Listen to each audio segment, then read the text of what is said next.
Quel est votre avis sur Albert Pike et qu'a-t-il fait sur l'alchimie et la maçonnerie? Eh bien, Albert Pike, moi j'ai une excellente impression sur Albert Pike. Ses livres sont très documentés. Il a été grand commandeur du Suprême Conseil pour la partie sud des États-Unis. Alors, effectivement, c'est le premier à s'être aperçu que dans les grades bleus, il y avait des connotations qui pouvaient faire évoquer l'alchimie. Et alors, il a nourri tout un dossier qu'il a envoyé à la Grande Loge de Londres. Et au bout de 2 ans de discussion, d'échange de documents, on lui a donné raison, en le félicitant. Dans votre ouvrage, on parle de l'ésotérisme du maître secret, et il y a un parallèle avec l'imitation de Jésus-Christ. Est-ce que vous pouvez nous en dire un petit peu plus? Eh bien oui, dans certaines obédiences, pour une grande partie, notamment anglo-saxonne, il y a un tableau de loge au 4e degré, donc du rite écossais ancien accepté, qui s'appelle maître secret. Et c'est une figure géométrique qui est composée d'un grand cercle circonscrivant un triangle, un petit cercle, et puis à l'intérieur du petit cercle, au centre donc de la figure, l'étoile flamboyante. Et cette figure géométrique qui représente le sens du grade, je vais m'en expliquer, et finalement une copie ou un clone de la figure géométrique que les alchimistes utilisaient pour symboliser, de façon un peu abstraite, la fabrication de la pierre philosophale. Donc, autrement dit, le 4e degré reprend, pour son ésotérisme, dans certaines obédiences, mais les plus nombreuses, le rite écossais bien accepté, le dessin, le graphique des alchimistes, en quelque sorte, qui symbolisaient ainsi, c'était une des formes pour symboliser leur travail.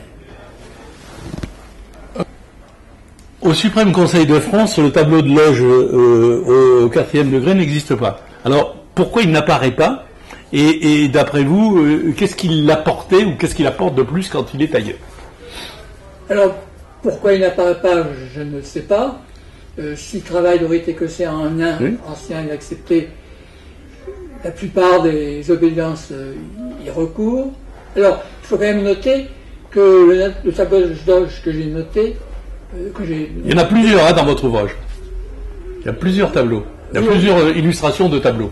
Oui, il y a plusieurs illustrations, mais enfin, il y a celles qui ont les obédiences qui ont un tableau ont le plus souvent la figure géométrique que je viens d'écrire. D'accord. Alors, certaines ont une autre figure géométrique qui est une étoile à 9 pointes, je crois, mais donc je me suis fondé essentiellement sur le rituel qui s'appuyait sur le tableau de loge que je viens de décrire. Pourquoi au 4e degré et au-delà, on passe du devoir de perfectionnement au devoir envers Dieu? Alors, dans le rituel initial de Franken dont je viens de parler, il est question essentiellement de l'idéal de perfection, qui est un parallèle avec la perfection que cherchaient les alchimistes, soit pour l'or, soit pour la pierre philosophale. Donc, oui, c'est un graphique ésotérique, puisqu'il débouche sur le grand cercle, qui est la plénitude de l'initié, qui pour Albert Pike, on y revient, est un rapprochement avec Dieu, auquel on peut souscrire. Pour d'autres alchimistes, c'est un rapprochement du Christ. Et je réponds un peu à la question que vous m'aviez posée tout à l'heure. Effectivement, comme on le verra, le rite initial, tel qu'il est, invite à l'imitation du Christ, à l'imitation christique, et l'ouvrage le plus lu après la Bible. Il faut le rappeler. On va parler des illustrations parce que je les ai trouvées extraordinaires. Et on commence par exemple, le cartouche qui, quelque part, symbolise la fabrication de la pierre philosophale. Parce qu'on a des documents très riches en illustrations. Je cite par exemple le livre de la Sainte Trinité, qui est écrit par c'est un franciscain, je crois, donc qui prend comme exemple la passion du Christ, sa mort et sa résurrection, pour faire le parallèle avec la maturation de la pierre philosophale, donc du germe ou du gemme de pierre philosophale jusqu'à la pierre elle-même. Et donc, et par là on comprend qu'il met un doigt sur le caractère un peu christique de la pierre philosophale, parce que les alchimistes lui attribuaient quand même deux vertus importantes. D'une part, elle avait un pouvoir d'élixir, de longue vie, et puis également une panacée universelle, de médecine universelle. Et quid de la démarche maçonnique? Quel rapport? Quel rapprochement?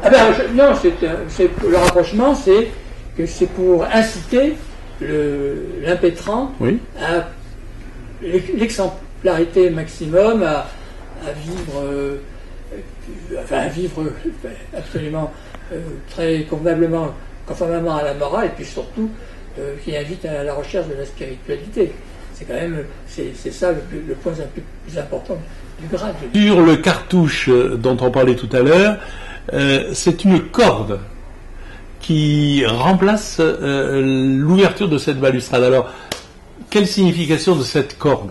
Alors, la corde dont je parle est utilisée dans certaines obédiences. Oui. Enfin, la plupart pour fermer complètement pour séparer? Séparer, c'est ça, l'icale de l'Orient. Et en général, il devrait y avoir un portillon qui donne accès à la balustrade. Donc là, c'est une corde, mais cette corde, on la retrouve sur les gravures alchimistes sous forme d'une triple corde. Et donc, moi, je fais personnellement, dans mon livre, je fais le parallèle entre la corde utilisée par certaines obédiences et puis la triple corde des alchimistes. Okay. La clé est l'alchimie. Alors la clé, on la retrouve au 4e degré, c'est le symbole presque majeur, je dirais, en dehors du cartouche. Le rapprochement avec l'alchimie. La clé, bien sûr, elle existe au 4e degré, c'est même un des symboles fondamentaux, mais c'est également un des symboles fondamentaux et courants sur les gravures alchimiques, parce que c'est la clé de toutes les étapes qui conduisent à la pierre philosophale, depuis la prima materia, c'est-à-dire la préparation de départ, jusqu'à ce qu'elle se mature avec les réactifs, avec les différents degrés de chauffage qui conduisent à la pierre philosophale, laquelle est rouge, rubis. Du 4e degré au 33e dans le rite écossais, où se situe l'œuvre au noir, l'œuvre au blanc, l'œuvre au rouge? Est-ce qu'elle s'étale sur les degrés ou est-ce qu'elle est présente dans tous les degrés? La description d'œuvre au noir, au blanc et au rouge, oui, c'est une description complète de la maturation de la pierre philosophale, qu'il s'agit d'une transmutation ou d'une simple transformation. Mais donc, ça, c'est une façon de décrire les différents stades par lesquels passe la pierre philosophale en cours de maturation, mais ça ne va pas plus loin. Enfin. Et ma question, c'était, est-ce qu'on peut faire un parallèle avec la maturation du maçon du 4e au 33e? Et à quel moment il y aurait, d'après les rituels, ces progressions, ces changements? Alors, comme je l'ai dit, c'était essentiellement donné au 4e degré, maître secret, mais je pense que sa place au 4e degré, celui de maître secret, n'est pas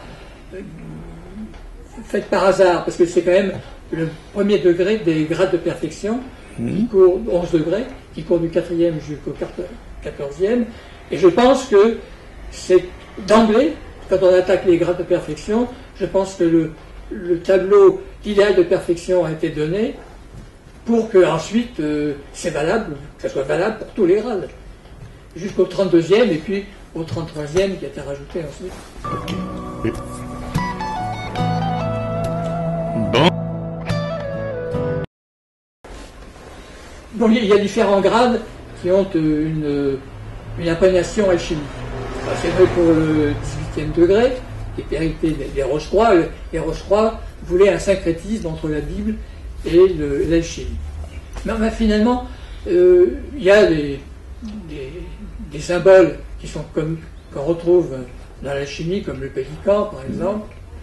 Également, on trouve parfois des serpents ouroboros au 18e degré, celui de Chevalier Rose-Croix. Au grade de 28e degré, celui-là, il est entièrement alchimique. C'est le grade attendez, je cherche, c'est de chevalier. Du soleil? Du soleil, c'est ça, prince adepte. Prince adepte du Ouais, soleil. c'est ça. Et donc là, il y a vraiment, dans ce grade, il fait appel à pratiquement de très nombreux symboles alchimiques, mais à mon avis, dans les rituels que j'ai consultés, ils viennent un peu en désordre. Il n'y a pas tellement de logique dans la présentation des symboles. Alors, on reste ensuite les grades bleus. Alors, comme vous l'avez dit au départ, Albert Pike, le souverain grand commandeur Albert Pike, il avait les avait montré du doigt. Alors, c'est vrai, je crois, pour le premier degré, le grade d'apprenti, depuis le cabinet de réflexion, jusqu'à l'initiation, à la fin de l'initiation, je crois qu'il y a une forte coloration alchimique. Alors, et j'envisage, et même je suis en train de rédiger justement la symbolique alchimique de l'apprenti, du grade d'apprenti. Eh bien, on a hâte de vous lire, et en attendant, merci beaucoup.